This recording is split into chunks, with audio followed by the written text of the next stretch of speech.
Hello hi नमस्ते, my self Monika Sharma. और आज हम बात कर रहे हैं एक ऐसे टॉपिक की जो बच्चों के लिए सबसे ज़्यादा प्रॉब्लमेटिक बना हुआ है। बच्चों के माइंड में यही क्वेश्चन सबसे ज़्यादा घूम रहा है, जिससे तुम लोग सबसे ज़्यादा परेशान हो कि ma'am how to study organic chemistry for boards. कि आखिर हम मैम केमिस्ट्री में सबसे ज़्यादा जो हमें प्रॉब्लम दे रहा है, याद नहीं होती रिएक्शंस, मैकेनिज्म याद नहीं होते, कैसे कवर करना है ऑर्गेनिक केमिस्ट्री को, कुछ समझ नहीं आ रहा, पढ़ते हैं सब कुछ भूल जाते हैं।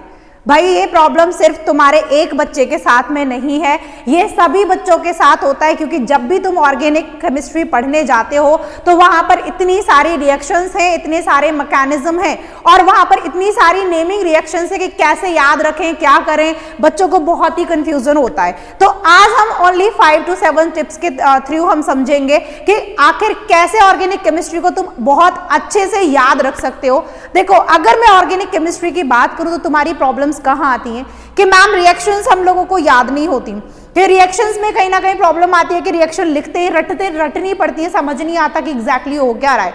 तो उसका एक सिंपल सा रीजन है कि जो क्लास 11th की केमिस्ट्री है वो तुमने बेटा हवा में उड़ा रखी है, तुमने नहीं पढ़ा ध्यान से। क्लास 11th में जो भी ऑर्गेनिक का पार्ट था और उसमें से जीओसी जनरल ऑर्गेनिक केमिस्ट्री बहुत जरूरी है, क्योंकि जितने भी ऑर्गेनिक केमिस्ट्री के बेसिक्स हैं वो वहीं से स्ट्रॉन्ग होते हैं। तो अगर तुम्हें अपनी ऑर्गेनिक केमिस्ट्री को स्ट्रॉन्ग करना है तो जाकर के पहले अपनी जनरल ऑर्गेनिक केमिस्ट्री जो क्लास 11th का जीओसी वाला पार्ट है उसको जाके बहुत अच्छे से पढ़ो। देखो, जब भी तुम 12th की केमिस्ट्री पढ़ोगे ना तो तुम्हें वहां पर क्या इलेक्ट्रोफाइल, न्यूक्लियोफाइल, ठीक है, कार्बोकेटाइन की स्टेबिलिटी, बहुत सारे ऐसे कॉन्सेप्ट्स आएंगे जो तुम्हारे वहां पर यूज हो रहे हैं कि मैम न्यूक्लियोफिलिक रिएक्शंस है, इलेक्ट्रोफिलिक मैकेनिज्म अप्लाई हो रहा है। तुम्हें कुछ भी नहीं पता होता कि आखिर ये है क्या, न्यूक्लियोफाइल क्या है, इलेक्ट्रोफाइल क्या है, कार्बोकेटाइन क्या है, कार्बोएनाइन क्या है, इंडक्टिव इफेक्ट कहां अप्लाई होगा, उसका एप्लीकेशंस क्या क्या है।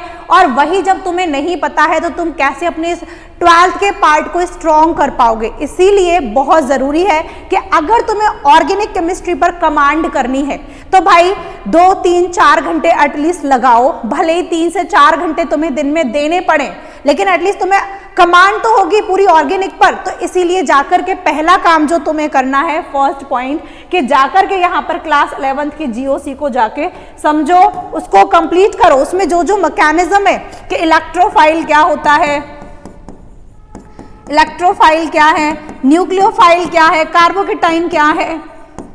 न्यूक्लियोफाइल जो मोस्ट ऑफ द टाइम तुम्हारे 12th में भी यूज होंगे, कार्बोकेटाइन के बारे में, ठीक है, कार्बोकेटाइन जाके पढ़ो। ठीक है, उसके बाद में इंडक्टिव इफेक्ट के एप्लीकेशंस, तो इंडक्टिव इफेक्ट के बारे में जाके पढ़ो। ठीक है, इंडक्टिव इफेक्ट के बारे में जाके पढ़ो। और सबसे इंपॉर्टेंट आईयूपीएसी, क्योंकि तुमने आईयूपीएसी 11th में नहीं पढ़ी है और वहां अगर तुम 12th में देखोगे तो हर एक चैप्टर में पहले आईयूपीएसी नेमिंग है। तो इसीलिए जाकर के इन टॉपिक्स को, कुछ भी नहीं करते तो इन टॉपिक्स को तो जाके जरूर क्लियर करो, वरना पूरी ऑर्गेनिक पढ़ के आओ 11th की, ठीक है, और तब जाके तुम्हें 12th पर मूव करना है। तभी तुम्हारी सिर्फ जो 12th की केमिस्ट्री है वो स्ट्रॉन्ग हो सकती है, अदरवाइज रटते ही रह जाओगे। दूसरा क्या है कि बेटा जब भी ऑर्गेनिक केमिस्ट्री पढ़ रहे हो तो उसके मैकेनिज्म्स पढ़ना बहुत जरूरी है।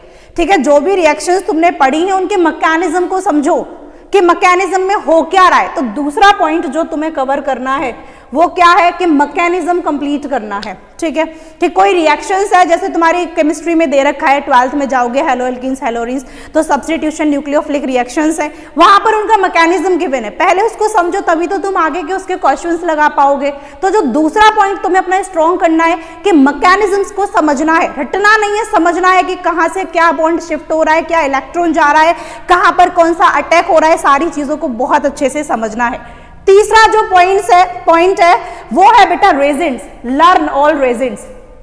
क्योंकि क्या होता है बोर्ड एग्जाम में कि भाई तुम्हारे रिएक्शन दे दी और तुमसे पूछ लिया जाएगा कि बताओ कौन सा रेजेंट यूज हो रहा है। तो जितनी भी रिएक्शंस हैं अलग से, ठीक है, अपनी नोटबुक पर एक चार्ट बना लो, ठीक है, एक चार्ट बना लो या पेज पर अलग से लिख लो कि ये रिएक्शंस है और इनमें ये रेजेंट यूज होते हैं। क्योंकि क्वेश्चन में क्या होगा, जब तुम बोर्ड एग्जाम देने जाओगे वहां पर तुम्हें क्वेश्चन दे दिया जाएगा और तुमसे प्रोडक्ट पूछा जाएगा और पूछा जाएगा बताओ कौन सा रेजेंट है, या फिर तुम्हें क्या दे दिया जाएगा कि क्वेश्चन दे दिया, अब तुम्हें रेजेंट के थ्रू आइडेंटिफाई करना है कि कौन सी रिएक्शन होगी, क्या करना है। तो रेजेंट्स को बहुत जरूरी है, याद करो। एंड नेक्स्ट है कन्वर्जेंस। कन्वर्जेंस को करना सीखो। एनसीईआरटी में एक्सरसाइज में हर एक चैप्टर में कन्वर्जेंस दे रखे, क्योंकि ऑर्गेनिक के जितने भी चैप्टर्स हैं ना आपस में कोरिलेटेड है। तुम देखोगे कि हेलो एल्कीन्स हेलोरिन्स में तुमने कोई कॉन्सेप्ट पढ़ा है और वो जाके एल्डिहाइड और अल्कोहल में भी यूज हो रहा है, या अल्कोहल एल्डिहाइड में पढ़ोगे उसके क्वेश्चंस तुमसे हेलो एल्कीन्स हेलोरिन्स में भी पूछ रखे हैं। क्यों? क्योंकि वहां पर कन्वर्जेंस दे रखे हैं। तो एनसीईआरटी के जितने भी कन्वर्जेंस हैं, एनसीईआरटी के जितने भी कन्वर्जेंस हैं, solve all convergence reactions of NCERT, चाहे वो कोई भी चैप्टर है, हेलो अल्कीन्स हेलोअरीन्स है, ठीक है, या फिर अल्कोहल फिनॉल ईथर है, या फिर तुम्हारा कोई भी चैप्टर है, उन सब के कन्वर्जन रिएक्शंस को जाके सॉल्व करो। क्वेश्चंस जितने भी गिवन है सभी एनसीईआरटी के क्वेश्चंस को सॉल्व करो। अगर तुम्हें बोर्ड में अपने ऑर्गेनिक केमिस्ट्री में फुल मार्क्स चाहिए तो जाके सभी क्वेश्चंस को सॉल्व करो। Solve all NCERT questions. सिर्फ तुम कोई रेफरेंस पे मत जाओ, कुछ भी मत करो, सिर्फ एनसीईआरटी के अगर तुम क्वेश्चंस को सॉल्व कर ले रहे हो, लेकिन रटना नहीं है, समझ के अगर तुम कर पा रहे हो सभी क्वेश्चंस को तो मतलब तुमने बहुत अच्छे से कमांड कर ली है एनसीईआरटी पर। और नेक्स्ट है नेमिंग रिएक्शंस, जो बहुत इंपॉर्टेंट होती हैं, बोर्ड में बहुत ही ज्यादा फ्रिक्वेंटली पूछी जाती हैं। सबसे ज्यादा जो पूछा गया पार्ट है बोर्ड में वो आता है बेटा नेमिंग रिएक्शन से।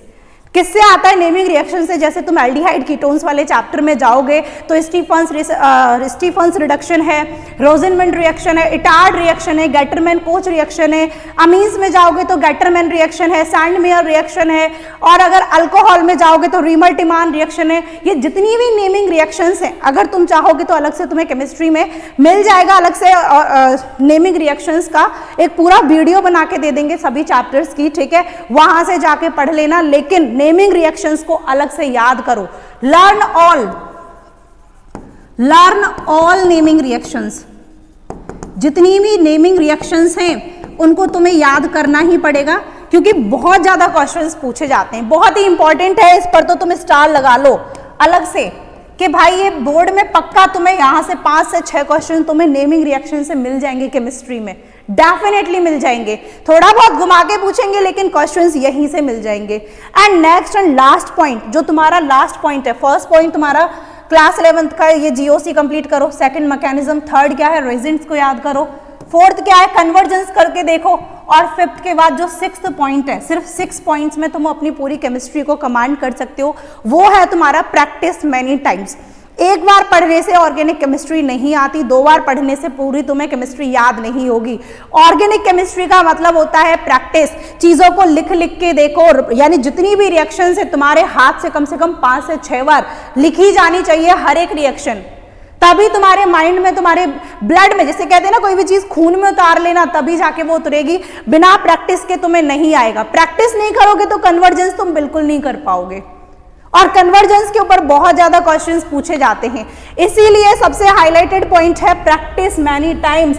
बता दे रही हूं, 1 या 2 बार पढ़ने से ऑर्गेनिक केमिस्ट्री नहीं आएगी, इसको तुम्हें कई बार प्रैक्टिस करना पड़ेगा, बहुत जरूरी है, लेकिन स्मार्ट तरीके से। ऐसा नहीं है कि सभी रिएक्शंस को बार बार लिख रहे हो, बेटा स्मार्ट वे से कि कन्वर्जेंस करके देखो, उसी से तुम्हें प्रैक्टिस हो जाएगी। नेमिंग रिएक्शंस को याद रख लो और कुछ मैकेनिज्म्स को याद रखो, उसी से तुम सारे क्वेश्चंस को खुद से बना ले जाओगे। तो अगर ऑर्गेनिक केमिस्ट्री को अच्छे से करना है तो इन पॉइंट्स पर कमांड करो, ठीक है, तभी तुम्हारा बहुत अच्छे से, और आई अश्योर यू कि अगर तुम इन पॉइंट्स पर अपने पर वर्क करते हो तो तुम ऑर्गेनिक केमिस्ट्री में आउट ऑफ आउट स्कोर कर रहे होगे, ठीक है। तो पढ़ाई करनी है, बहुत ही कम टाइम बचा है बोर्ड के लिए, अपना पूरा आप जितना बेस्ट, जितना पोटेंशियल तुम्हारे अंदर है सब कुछ लगा दो, पूरा पोटेंशियल लगा दो। 10 घंटे पढ़ सकते हो 10 घंटे पढ़ो, 12 घंटे पढ़ सकते हो 12 घंटे पढ़ो, जितना पढ़ सकते हो। सिर्फ तुम्हारे पास काम होना चाहिए खाना पीना सोना, स्कूल, और जो भी अगर तुम कोचिंग वगैरह जाते हो वो, उसके बाद सिर्फ तुम्हारी पढ़ाई, सिर्फ पढ़ाई। स्कूल में भी टाइम वेस्ट ऐसे नहीं करना फ्रेंड्स के साथ बैठ के गॉसिप कर रहे हो, फ्री टाइम मिलता है पढ़ना शुरू कर दो। Focused on your self, last time है, जितना अपना 100% दे सकते हो दे दो, ठीक है। So thank you, all the very best.